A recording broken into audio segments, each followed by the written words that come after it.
Yeah, whatever. It looks like this other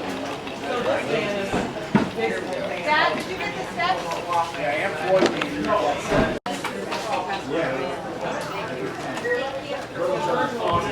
Yeah, whatever. It looks like this other Dad, did you get the steps? Yeah, M14. This is where the Glenville dump was located. We'd stand on the upstairs back porch of the big house just down the road from here and shoot them as they swam to our house and barn. But they could not be shot of a night. And I can remember many nights going to sleep with the sound of a rat gnawing on a board. Decon was invented at this time. We put out an ample supply. The next few mornings there were literally dozens of dead and dying rats along the path to the barn. I can still see the red blood foam on their mouths as they slowly bled to death, for Decon is just concentrated Coumadin. We gathered them in wheelbarrow loads and dumped them in the large sinkholes that formed in the bottom land along the river. Where Willard was walking home from Glenville one night when Bob Underwood, driving drunk, crossed completely across the road to the berm on this side and hit him. He was dragged by the car and left with a broken leg. Bob Underwood was the son of a president of Glenville College and to my knowledge got off scot-free. Willard wore the metal plate in his leg for the rest of his life, fortunately with no complications. One of the injustices of the West Virginia system at that time. Don suffered the same fate. If you want to know that story, talk to me sometime about it. Well, Down here we're not going to stop. Just on the right, look over to the right where the road goes up the hill was the old rock quarry. I'll talk about it when we make the next stop.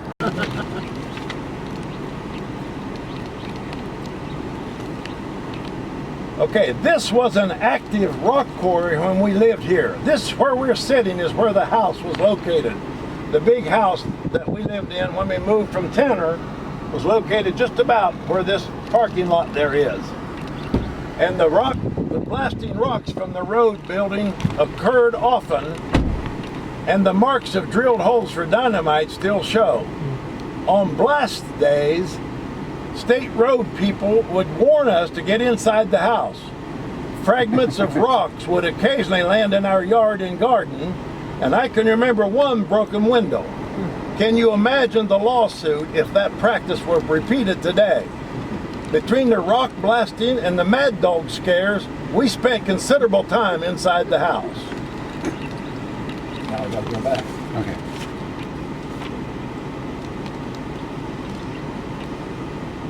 This is about the location of the Leading Creek house.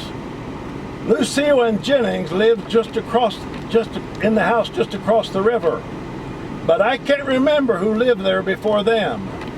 Whoever it was provided one of the social events for the year for the surrounding neighbors. For they had a blooming cereus plant called Flower of Bethlehem, or Queen of the Night. It only bloomed one time a year between sunset and midnight.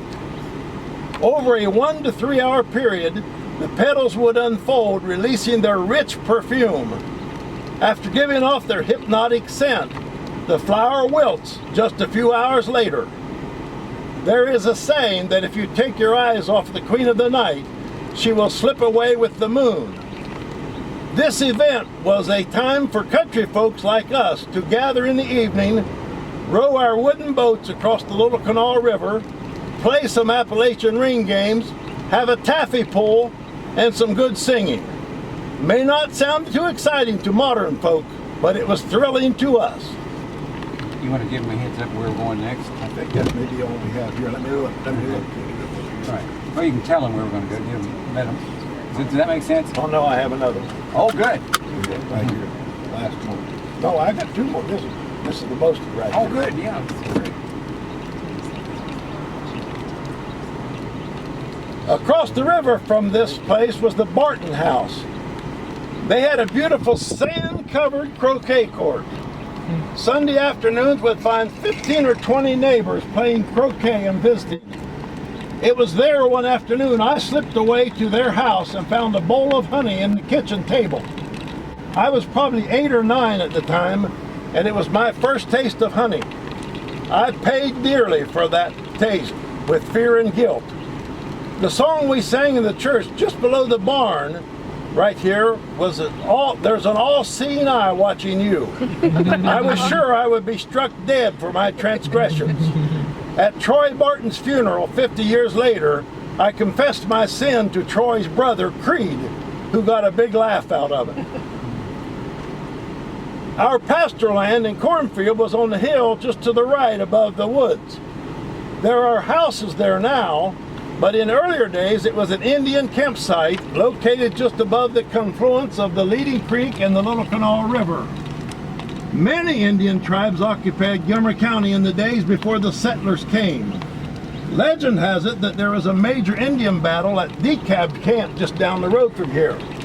However, the absence of wounds on the skeletons found in the grave sites led archaeologists to conclude that it was an Indian campsite, not a battleground. When we plowed the cornfields in 1940, we would wait for rain to wash the dirt away and gather arrowheads and flint fragments in our 4-pound lard buckets. Strangely, we never kept any that I know of.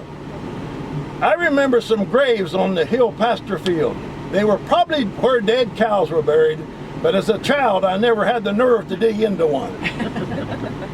There might be an Okay, Indian that's all for body. here. Okay, so we're going. This won't be long.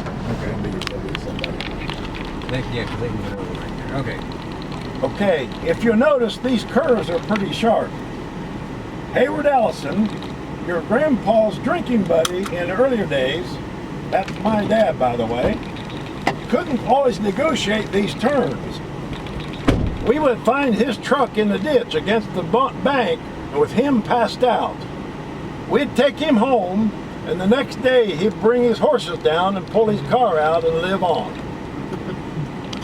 Okay, listen up.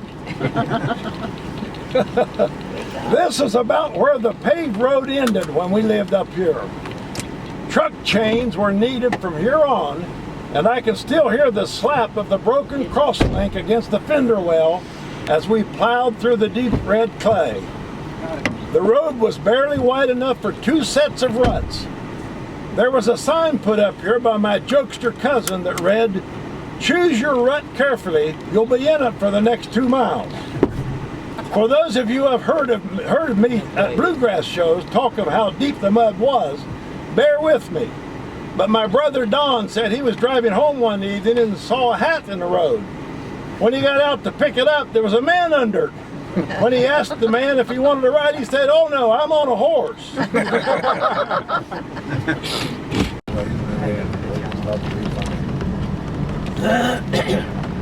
You only have somebody to get around this.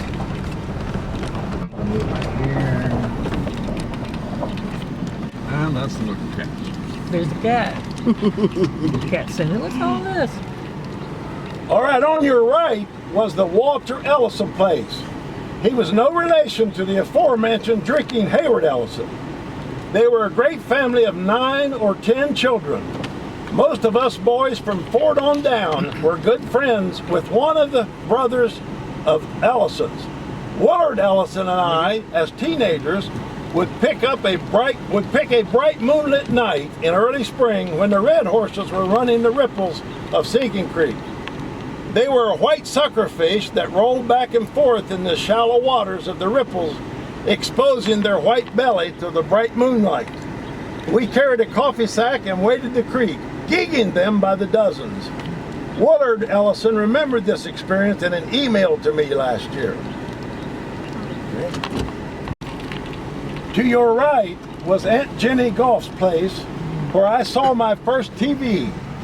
We would walk down here on prize fight nights, but the snowy reception was such that you could barely tell there were 2 fighters. I remember most, though, the nights we came here to sing, with Anna Lee, Aunt Jenny's daughter, playing the big guitar and leading the singing. I think we knew and sang every song the Chuck Wagon Gang ever recorded. Just good memories. Gangs, Ford. What? Tell them about the casing gangs. Oh, Thurman used to go out on the I casing know he gang did, yeah. with Dad and Ford and a bunch of them, you know. Tell them about a casing gang. They probably never heard of one. Chloe wanted to remind you that the house we just came by, Thurman Goff lived there. That Thurman and Annalie were brothers and sisters. They never married, lived with Aunt Jenny. And Thurman was on the casing gang, which you put down in, after you drilled a well, they had to put the casing down in the well.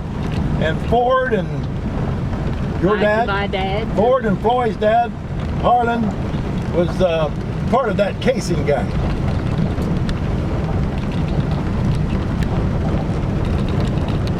And on the right is a butterfly weed, one of my favorite flowers. It's blooming. That orange flower. Was that orange flower? Oh yeah. Uh-huh. Yeah. Look at the little deer running along the road to the left. Oh, look at him! Shiny fall, man. Go keep up with me. Let's get him. Let's get him. Oh, he says, what is cute. Oh my goodness! You're gonna cross over the road. You'll be able to see him on the other side. Oh, there it goes up the hill. There he's going up the hill. Where's Mama?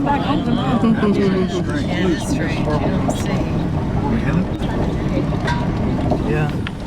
That's fine. Yes, sir. I know. Used to be a grocery store here. Okay, Aunt Jenny Goff's house, John? this is the town of Lucerne. Take it in. Yeah, boy. This is the town of Lucerne. It was once a thriving town with a big country store and a post office and even a small factory for manufacturing wearing apparel. The old store, which was the social center of the town, was still standing here when we moved here in 1947. The prettiest house on the Sinking Creek, the Ida Golf Mansion, stood just across the road to your left. It was luxurious. For you literature freaks, when I entered her house, I felt like poor little orphan boy Pip entering Lady Havisham's saddest house in Dickens's novel Great Expectation. There were rugs on the floor, the piano, the artwork on the walls, all were alien to this barefoot little boy, and I was intimidated just entering it. My crippled Uncle Coy lived here most of his life. Our home was 1 mile up Panther Run from here. Didn't Uncle Coy run the store? Which way are we going? Right here, yeah. Did Uncle Coy run the store here for a while? No, I don't think he did. Ford, I asked Ford and I talked about that. Ford didn't remember him running either. But he mentioned somebody named Bell that worked. I don't remember either. I associated it with Uncle Coy, probably because I saw him there, you know. Cecil Reeser owns all of this now. Yes, I know he does. And his brother owns, Cecil owns the Ida Golf place, and his brother Jim owns all this land to our right now. Well, he has a cottage up in here someplace, they doesn't do. he? Yeah. Last night, and when we lived up here, this road crossed the creek 9 times from our home to Lucerne. And you had to board it. You had to dry out your brakes every time you went across the creek. Little Mary Furr house on your left, that little house there, and my Uncle Roy was an old bachelor, and he used to come down here and court Mary of a night when in late years, and Aunt Gay and Uncle Carl lived in the house just head up there where those buildings are. And she was nosy as they come. She would stay up half the night looking out the window to see when Uncle Roy would carry in the chamber pot. Noting the end of a date. The old house is gone, you notice. I didn't know that. It burned down about 5 or 6 years ago. It was different back then. Somebody got a little cabin here, I think. Got garden here. Didn't know it was gone.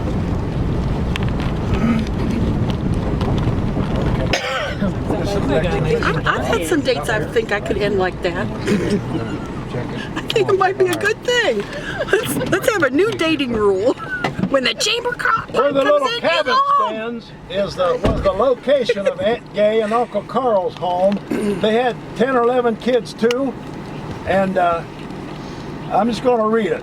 Their big family and ours filled the hollow with with activity.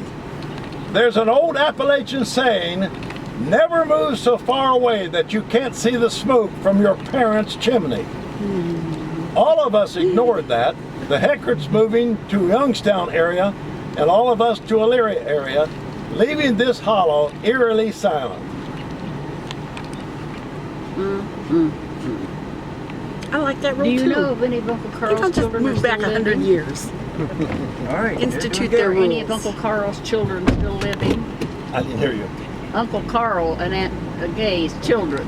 Some of them are. I Some think of there's them about still 4 or 5 of them still living. Is there? Yeah. I'm in touch with Melvin. Oh, are you? I'm on Facebook with Melvin. Does he still live in this area? Youngstown. Yeah, Youngstown. they're on Hubbard, Youngstown. Oh, I That's see. a nice looking garden. Because you know, Orrin James used to ride back and forth to the university with Yeah, I know Levi they did. and me, you know. Yeah.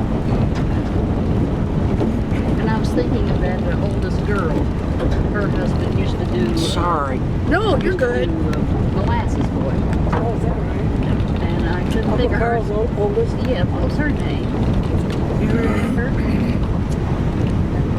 I can't remember. Imogene, some of the younger ones I can remember, but the older ones I was thinking Warina. there was I some- don't know. Was there someone named Warina? Yeah, there was somebody Okay. Wanda and Imogene. Well, maybe she was a Warina then. I just hope one don't meet 3 other vans. That'd be unusual, wouldn't it? Just to your right is where Alfred Simmons lived.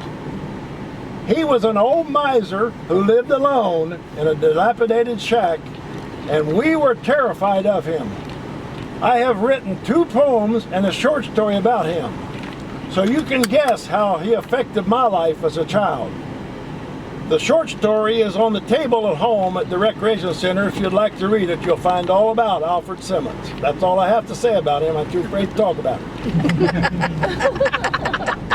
He may reach out from the grave. I don't care where you were. Right. You reach over and just take one of his grapevines there and he's holding on to my grapes. And you can swear he was over the hill Right. in the sawmill somewhere. Man, I can't imagine living in this hill. There's a lot of people right now wondering whether or not they're going to be back alive. You know? I left when I was young, so I wouldn't I'm have to. absolutely terrified of that man. And old Bounce, our dog, remember, he could be laying sleeping, actually sleeping, and all you do is whisper, Alfred's coming. Man, he's up out of there to the door, you know, going, wow. Of course, you know a mile on this road is further than a mile on the main road. Well, the dog's over there. Yeah, just 1 mile to the whole place. Oh, is there any tomatoes? Okay, this is where it all started for most of you. This was the site of the Heckert clan.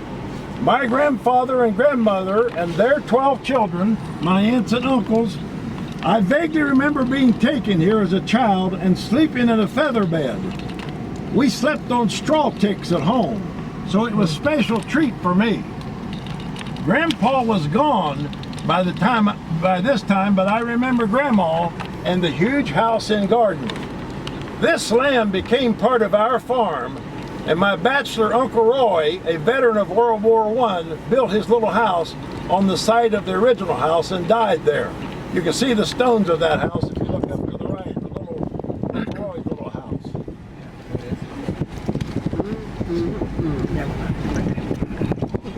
I always wanted to buy that place right there. The milkweed, Sue.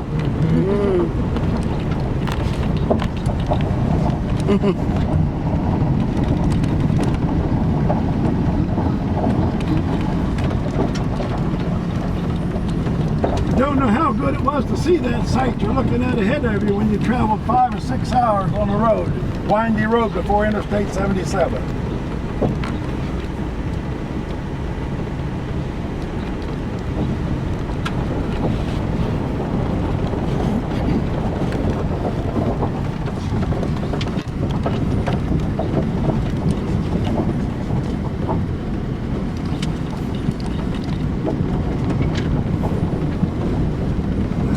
best thing to do is just, like I say, if you'll pull up in there and back in, and they can pull up and back in, and the next will pull up and back in, and go out in a different direction. That's all I need to do.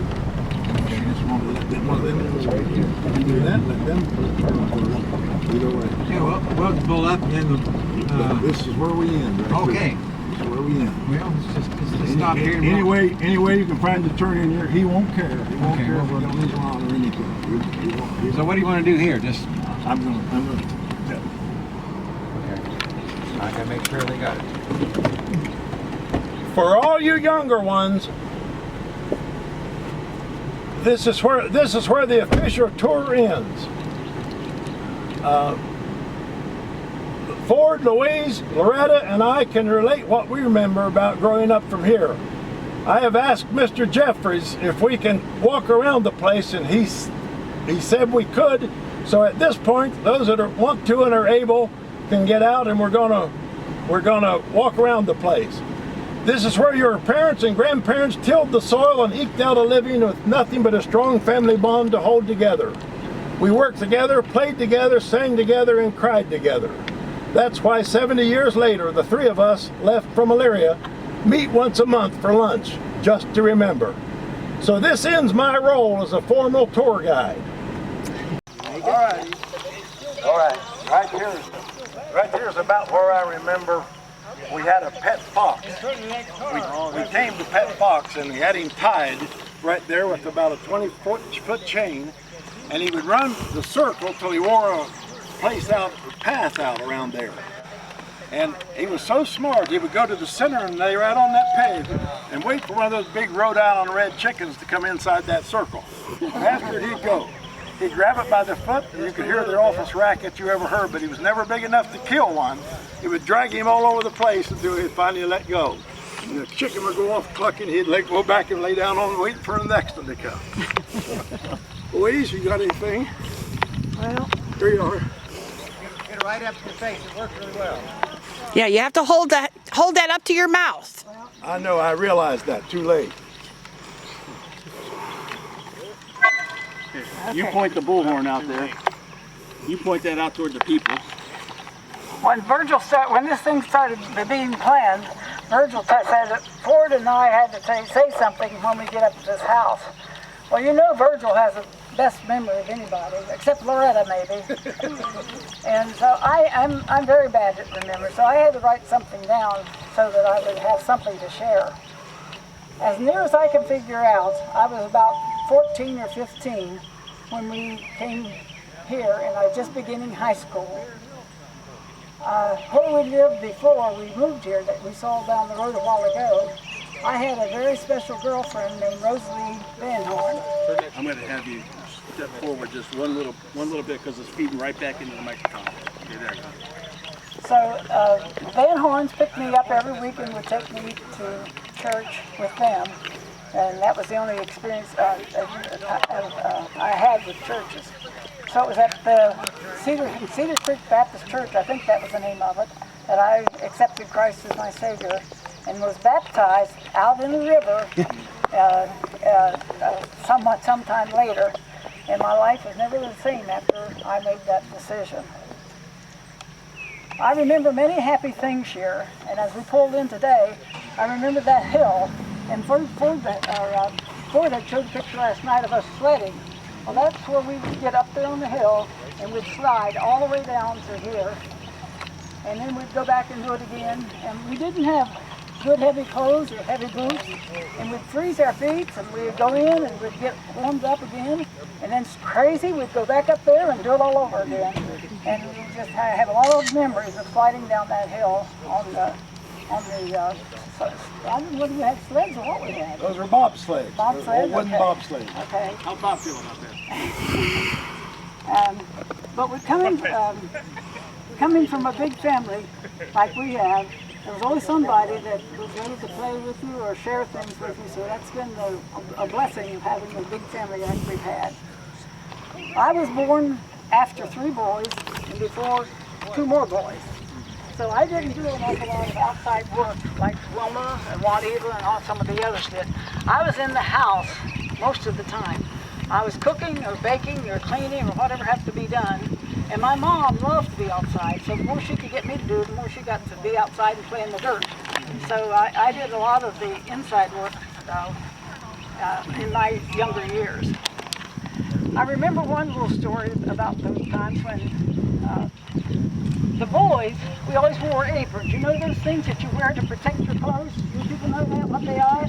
Okay, they boys loved to run behind me and untie your apron. I don't know, they just enjoyed doing that. So I was in the middle of in the kitchen in here, getting ready to mash some big pot of potatoes. And Don came zipping through the kitchen, untied my apron string, ran out on the back porch. Well, I happened to be right in front of the window that was open. I picked up one of those potatoes and I slammed it at him. And he was out without a shirt and it splattered on his back. I felt so bad about it after it was over with, but I don't think he ever untied my aprons anymore. Thought I'd talk a little bit about dating. I was at the age when we moved up here when we were very interested in the opposite sex. And I had met... Turn this off now, Roger? No comments from the gallery. So I was very interested in, I had met Ken. Probably a lot of you know Ken was Foster's nephew. My sister married Foster and I ended up marrying Ken.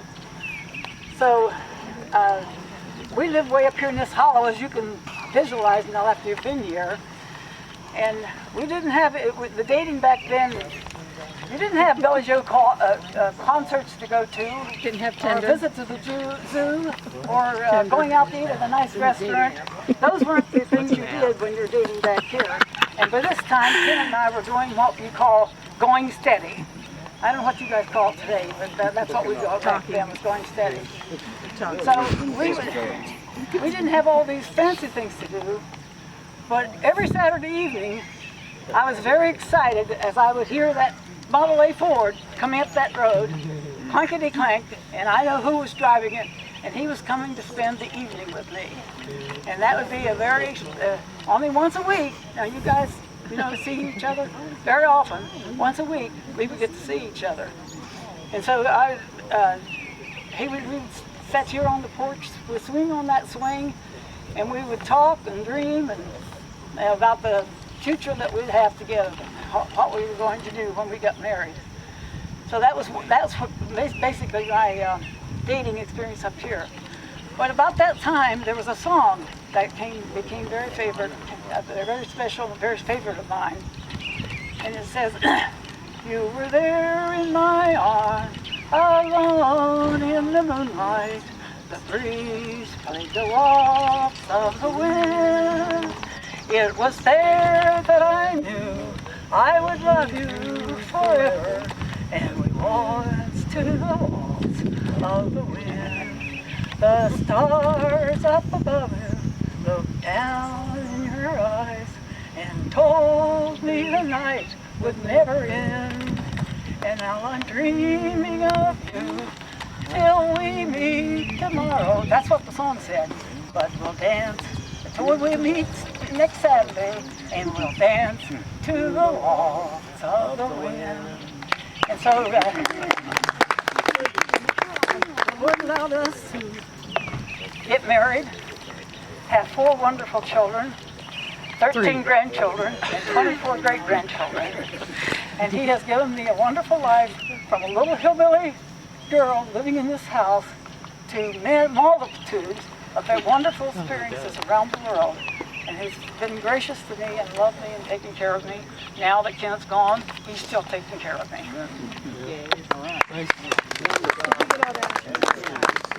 I'm sorry, Roger. I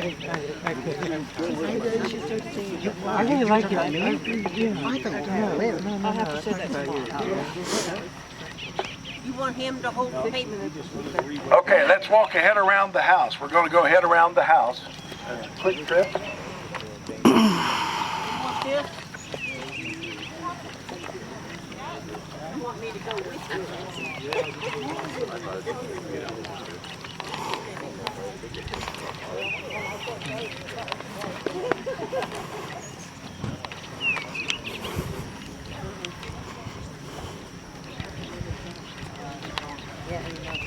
had satellite dishes back then, none of us would have been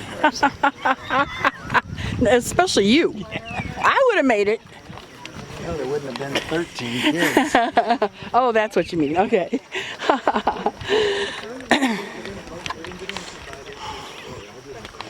Look at that stone. I'm sure they could have been. Right here is the cellar. Yeah, this is the black button. That's the black button. Sorry about that. Here's the cellar house where 2 of the bedrooms were. This house, there were 7 of us children, Mom and Pop. Made 9 people in this house. I have no idea where we slept. I asked Louise about it. She doesn't have any idea where we slept when company came. And we had company pretty often. And I have no idea. Ford came up with a solution. He said we slept with 3 at the foot of the bed and 2 at the top. And I think he's probably about right. But that was my little room right there. Well, I shouldn't say my little room, but that was 3 or 4 of my brother's rooms right there above the wood. And there's nothing I like better than every night the whippoorwill came to that rock right there that you're looking at behind you. Every night. And he would sing all night. And I would lay with my head out that window and listen to that whippoorwill. And to this day, the whippoorwill became a special bird to me. That's why my first book is called Where the Whippoorwill Sings. Because that's from that memory right there. This little creek goes to this little ditch here. Actually, it's a ditch. Creek. We had our outhouse built over that. Best sewage system in the world. Just right down the stream it would go. Never thought about pollution or anything else. I remember bees. Something that might find interesting. I remember bees would come in this creek and get water. And we learned that if you put flour, you've heard of a bee line? A bee line means they go straight distance. If you put flour on the bee when they're taking water, and watch where they take off, and you can figure how long it takes them to get back, and you know about where the bee tree is. We found bee trees that way. That's the way we tracked it. Cut the tree down and get the honey from the bee tree. I got a question. Go ahead. Is there truth to the fact that this was called Stinking Creek originally? Originally, but way long before we ever had anything to do with it. It's something to do with the outhouse. The outhouse over the creek, Yeah, it wasn't the only one on the creek. because of dead deer. Yeah, originally it was called that, many, many years ago. Got that one right. Where was the well? The well, the dug well is right over there covered up now under the 2 trees. But Larry Jeffrey showed me something interesting last evening. If you look, he asked me, evening before last, he asked me if we'd ever try to dig a dug well. If you look when you walk by there's a perfect round circle about 2 or 3 feet deep. It just formed there. And he thinks that he thought maybe we had tried to dig a dug well there and gave up on it, and over the years it's now sunk in. But he also told me an interesting story that he said they drilled for gas right in here, and at 90 feet they hit wood. Oh yeah. Hit wood. And he has no idea why. They brought the baler up, they brought the drill up first, and the baler, and it was loaded with wood chips. And they have no idea why. So they put cement in there, and to seal it, and it all washed away downstream. There must be an underground stream running through here somewhere. Wow. He told his wife, you'll wake up some morning, you'll have to swim out of bed. So she didn't like that very well. Okay, We'll get the History Channel to do a series on it. Yeah. The Lost Gold of Sinking Creek. As you're heading back, there's petrified trees actually down the road. Yeah? Yeah, if you look onto the right-hand side of the road, there you might be able to see some.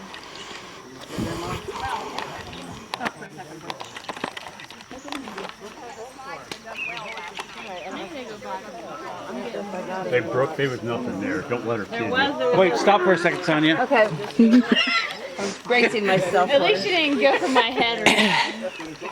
No, there was It's gotta be aliens. aliens. How many kills would you get on those satellite dishes back there? Yeah.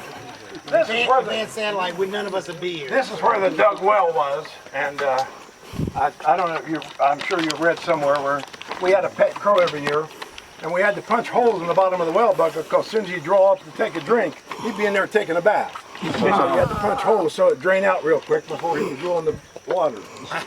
But this this well served as our drinking water after we came here. It was the first place we ever had running water. Really nice, turn on a faucet and get running water. We never knew where it came from, but later on I looked up the hill and I saw a pipeline going up the hill over there, and I went up to check it out. And there's a huge, probably an 8 by 10 cut stone cistern up on that hill, pipes coming right out of the hill. Uncle Roy built it for 3 houses down the valley. They never tied into it, so ours was the only house tied into it, and it had filled up with about a foot of water, and right above where the strainer was for water to come to the house was a completely decomposed dead rabbit. So we had been drinking off of that dead rabbit for who knows how long.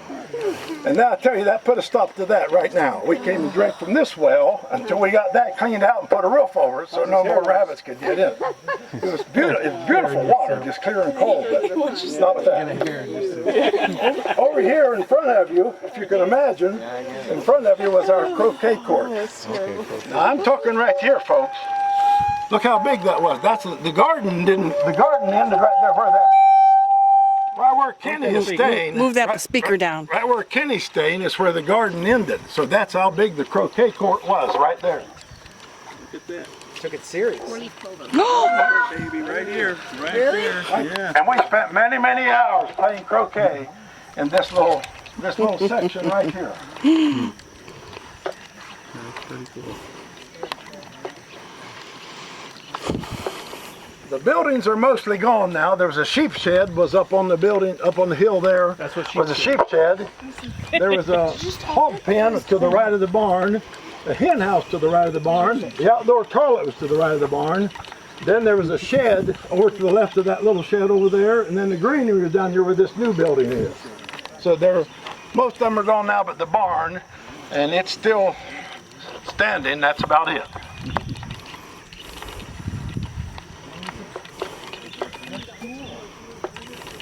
Four-leaf clover. How about that? Can't get any luckier than that. Anyone have any questions? That's about all I have. We've had a bluebird singing the whole time we've been here, and Jeff just found a 4-leaf clover. You can't beat that. Yeah. How many bedrooms are in there? 2. 2 bedrooms. 2. In later years, the 2 over there was Dean of mine, and this was Loretta's. She had a room all by herself. And one night there was a blood-curdling scream came from the room over here, and I mean blood-curdling. And Dean and I jumped up and went over, and there was a bat in the room. You'd have thought there was a bear in the room.